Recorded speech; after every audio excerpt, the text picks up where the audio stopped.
Hi, I'm Grant Baker, and today on Crash Course AP US History, we're going to be covering the Revolutionary War before and after up through John Adams' presidency.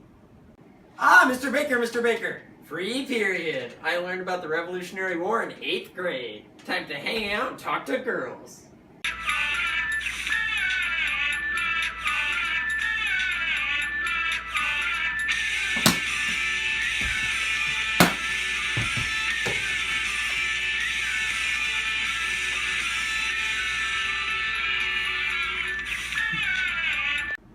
Me from the past. What you don't realize is that what you learned in 8th grade isn't the end of your knowledge on the Revolutionary War, but the beginning. And as for talking to girls, that's going to fail miserably for the next couple of years, so you might want to hit the books, buddy. So after the 7 Years' War, there were a series of factors that led up to what you all know as the American Revolution.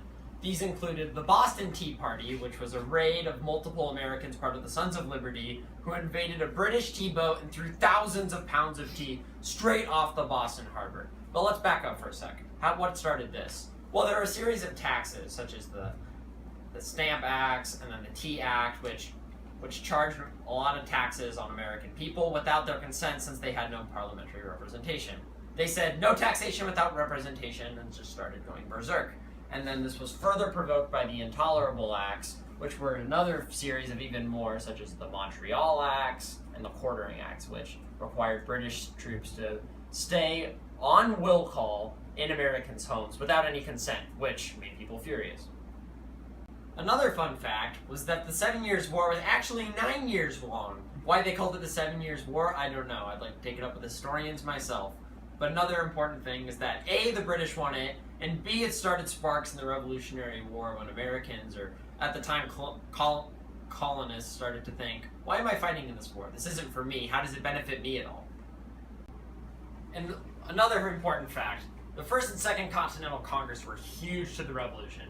First Continental Congress, the colonies just kind of all finally banded together and said, we're on the same team. Second Continental Congress, Declaration of Independence was established. Something else important was Thomas Paine's Common Sense, a pamphlet that was very common at the time, handed out massively popular of why it's common sense that we need to rebel against Britain. Alright, now time for the mystery document. Alright, this is how this works. I read the mystery doc, I try and guess. If I don't get it, I get shocked. If I do, I get to go on shock-free. Eric's going to tell me if I get it wrong, which of course I won't. Come on. These are the times that try men's souls. The summer soldier and the sunshine patriot will, in this crisis, shrink from the service of their country. But he that stands by it now deserves the love and thanks of men and women. Tyranny, like hell, is not easily conquered. Yet, we have this consolation with us, that the harder the conflict, the more glorious the triumph. Patrick Henry's speech to the Virginia Convention? It was the crisis. What? Alright, and with that, we're going to go into the Revolutionary War. So now that we got all the context that came into it, Americans were mad, they finally went into it. Somehow, we won, amazingly. Why is that? Well, I've got an analogy that might help you a little more later, but bear with me for now. It's kind of like Britain's version of the Vietnam War, and I've got a quote from Ho Chi Minh that summarizes it up pretty well about the Vietnam War, but applies pretty well here too. It is the fight between tiger and elephant. If the tiger stands his ground, the elephant will crush him with its mass. But if he conserves his mobility, he will finally vanquish the elephant who bleeds from a multitude of cuts. Ho Chi Minh. So basically, what does that mean in terms of our war? Well, if Britain's the elephant and we're the tiger, Britain was overconfident. They're like, oh, we can destroy them. We have the most powerful military in the world, which, on their part, makes a lot of sense. But yeah, I mean, we knew the land, so we could beat them with a multitude of cuts. Other reasons was we had French support and other German mercenaries and such later on in the war. Plus, we had a lot of really good leadership. Like George Washington was an effective and bold military leader, crossing to the Delaware, and just a lot of things that a lot of troops wouldn't do if they were under an otherwise mediocre. So yay! We've won the Revolutionary War and kicked the British out just like they deserve. But what now? Well, actually, our governing system right around after the Revolution was called the Articles of Confederation, which was kind of a failure, but it did lay a groundwork for how we were going to rule the country and just the fact that we were all on the same team instead of just individual states. However, the emphasis on states' rights and made states more powerful than the federal government, which made the federal government near pointless, and why even have one if it's not going to have any power.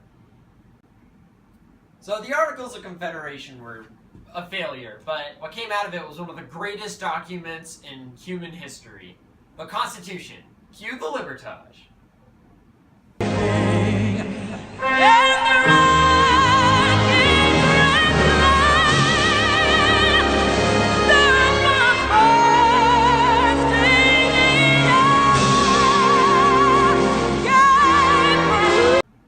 So the Constitution was made at the Constitutional Convention to address a lot of the issues that came up with the Articles of Confederation, such as limited state government and such. But you had two sides of the camp. You had the Federalists, who were more centralized power to the state over the states, whereas the Anti-Federalists were pro-states' rights, get it out of the hands of the federal government or the state, don't want to go back into tyranny like they did under Great Britain. So here on Crash Course, we don't like to do a lot of big man history, but we have to at least mention the presidents to some capacity. So here we go. George Washington, as you know, General of the United States, first president. He's very, considering how influential he was as a general, as president, he was very so-so. He just set the precedent of the 2-year term, and his farewell address is very important in terms of establishing a lot of foreign policy and something you're going to see last for the next 150 years.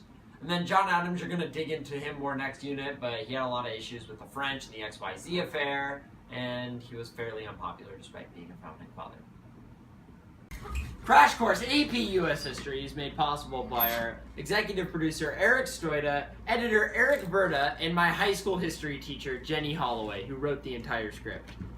We'd also like to thank our sponsor Subbable for providing us with money, and if you'd like to go over there and donate some money to keep Crash Course free forever, do that. I'm Grant Baker. Thanks for watching. And his name is John C.